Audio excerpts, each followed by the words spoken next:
Welcome to A-Level and AP Physics. In today's lesson, we will discuss important past paper questions on mechanics and fluids from May June 2022, Paper 1, Variant 1. In this lesson, we will talk about mechanics and fluids. We will try to understand these two topics by solving past paper questions. Let's study together. Let's improve together. For question number 11, it is given to us a horizontal wooden plank is pivoted at one end as shown in this figure. The plank has a mass of 100 kilograms and a length of 10 meters. The center of gravity of the plank is a distance of 4 meters from the pivot.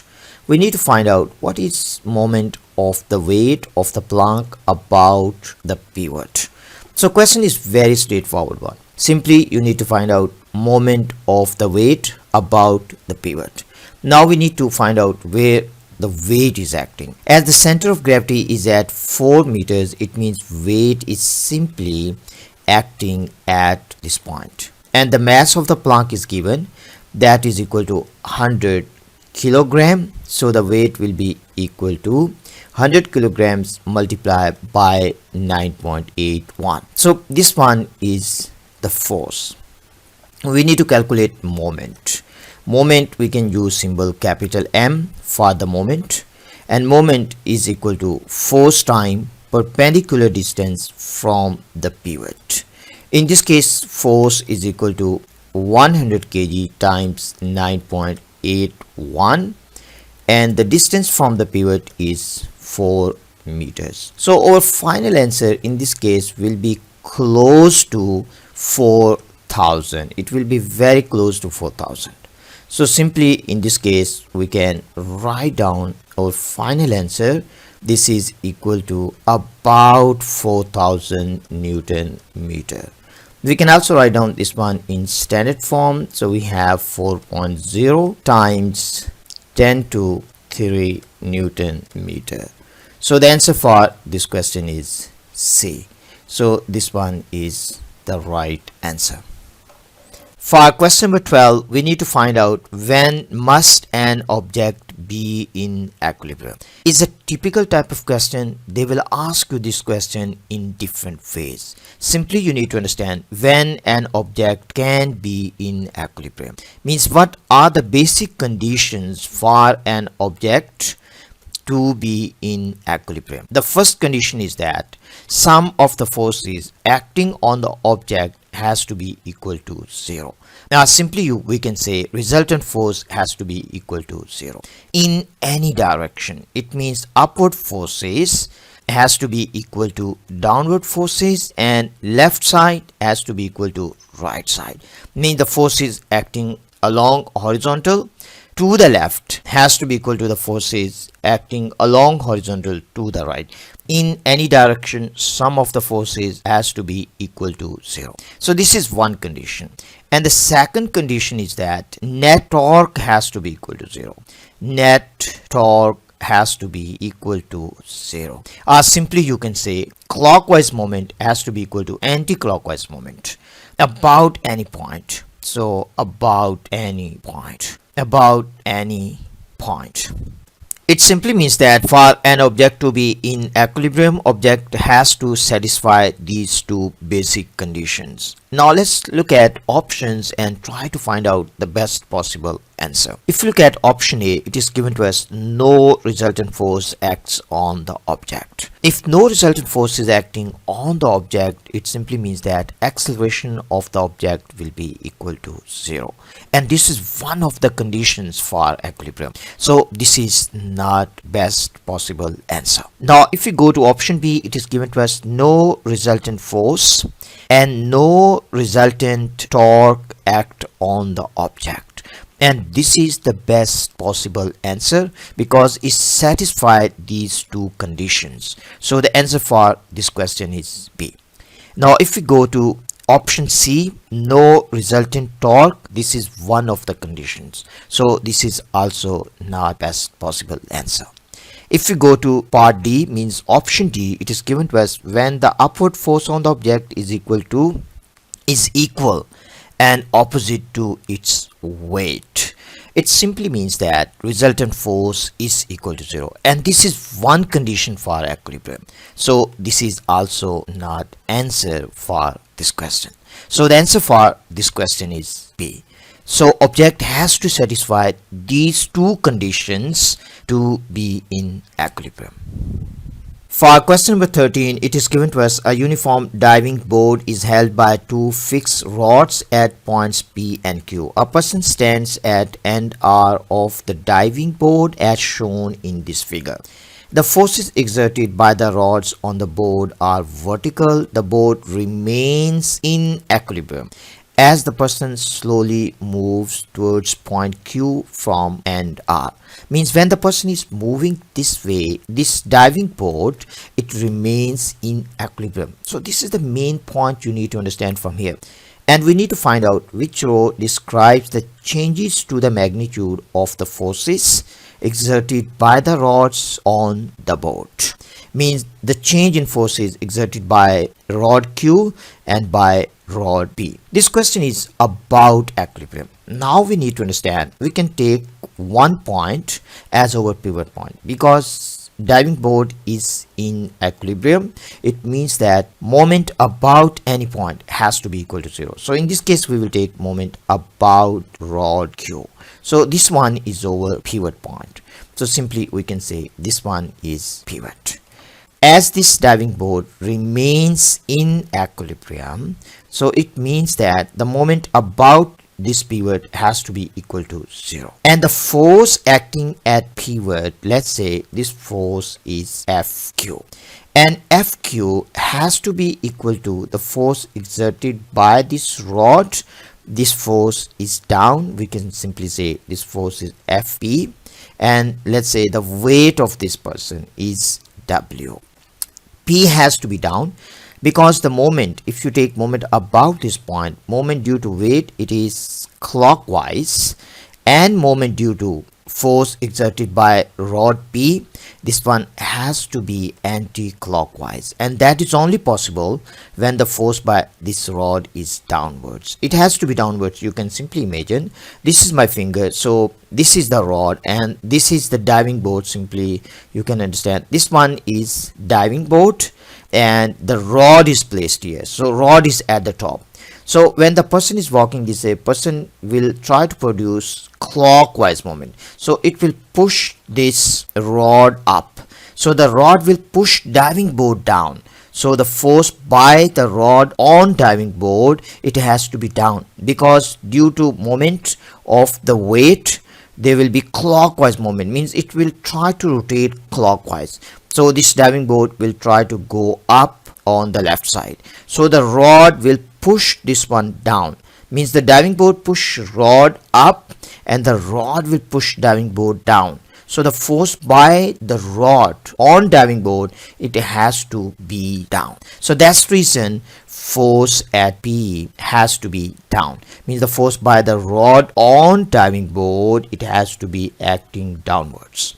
And in this case we can also say that FQ, this has to be equal to FP and it has to be equal to weight of the person. So this is one equation we can write down. And second, we need to understand about moment. If we take the moment of this person, let's say weight of this person is W, and imagine that the distance of this person from the pivot, we can say the distance is dW. Distance is dW. And let's say the distance of this force P from the pivot, let's say distance is dP. So the moment due to the person has to be equal to moment due to the rod at point P. So we can write down FP, force P, time distance of the force from the pivot. It has to be equal to weight of the person, time distance of the person from the pivot. In this case, distance of rod P from the pivot is fixed, so this distance is fixed, and W is also fixed in this case because weight of the person is not changing when the person is moving to the left, means when person is getting closer to the pivot. so the weight is fixed. But you need to understand, when the person is moving to the left, mean is getting close to the pivot, it means dW is decreasing. As dW is decreasing, so FP also has to decrease. So in this case, FP will decrease. So the force at P has to decrease. Now if you look at forces acting at Q, in this case W is fixed but FP is decreasing. So it simply means that force at Q also will decrease. So FP will decrease and FQ will also decrease. So the answer for this question has to be A, and this is the best possible answer. For this question, simply you need to understand equilibrium. Two conditions for equilibrium.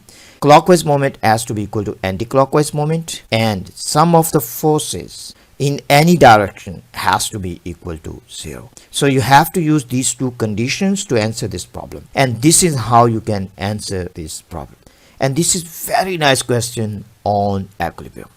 For question number 14, it is given to us a solid block has sides of length L, 2L and 4L. The block is submerged in water of uniform density so that the faces with the largest area are horizontal as shown in this figure. The upthrust acting on the block is U. The block is now rotated to a new position so that the faces with the smallest area are horizontal. The block remains fully submerged in the water. We need to find out what is the upthrust acting on the block in its new position. So first of all, we need to understand what is upthrust. Upthrust simply is equal to weight of fluid displaced. So simply we can say upthrust is equal to weight of fluid displaced. Weight of fluid displaced. It simply means that when you submerge object in a water or in any fluid, the amount of water displaced by the object, if you measure the weight of that, the force on the object will be equal to the weight of that amount of fluid displaced by object. So very simple concept. Upthrust is equal to weight of fluid displaced. Mean how much fluid is displaced by the object. If you measure the weight of that weight is equal to the force acting on the object in upward direction. So simply we can say upthrust is equal to mass of the fluid displaced times G. We can also write down mass of the fluid displaced. This is equal to density of the fluid. Density of fluid times volume of fluid displaced times G. So this is how we can find out upthrust. Now let's try to answer this question now. For this question, it is given to us when we rotate this one, this is horizontal first of all. So simply you can imagine that this one is our box. It is placed horizontally inside water, and then we rotate this one like this, but it is still in water now. As long as it is in the water, it doesn't matter how this is placed inside the fluid, upthrust will be the same because the weight of fluid displaced will be the same, or simply we can say the amount of fluid displaced will be the same. So the volume of fluid displaced same, density of the fluid is the same, so the force acting on the object also will be the same. So upthrust in this case will be the same. So again, let me explain to you. First of all, object was placed inside the fluid like this, and then we rotate this one like this, but it is still inside the fluid.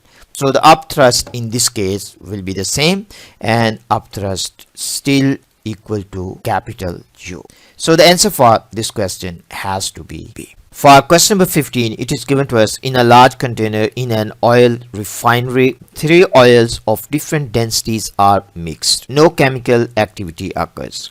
The mixture consists of 1200 kilograms of oil of density 1100 kilograms per cubic meter, 1500 kilograms of oil of density 860 kgs per cubic meter, 4000 kilogram of oil of density 910 kilograms per cubic meter. We need to find out density of the mixture. Pretty straightforward question if you have clear understanding of this. Otherwise, it can be very confusing for some students. We need to find out density of mixture. So simply I will write down here first of all, density of mixture. So we need to find out density of mixture. And density of the mixture will be equal to the mass of the mixture. So we can say capital M, mass of the mixture, divided by volume of mixture. So we can write down volume of mixture. We need to find out mass of the mixture, and mass of the mixture is equal to this total mass. So we can write down the total mass is 1200 kilograms plus 1500 kilograms plus we have 4000 kilograms. So this is the total mass of the mixture.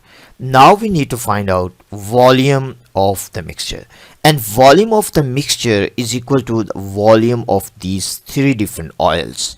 For first oil, we can say, let's say V1, the volume of first oil. We can take the mass of the oil, we can divide this one by density of the oil, and in this case our answer will be equal to 1.09 cubic meter. So this is the volume of oil 1. We can also calculate volume of second oil.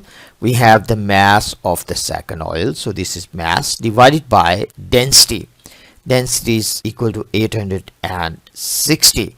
So in this case our answer will be equal to 1.74. So 1.74 cubic meter. We can also find out the volume of third oil. Let's say this is V3. So this one will be equal to given mass of the oil divided by density of the oil. If we solve this one, in this case our answer will be equal to 4.4 cubic meters.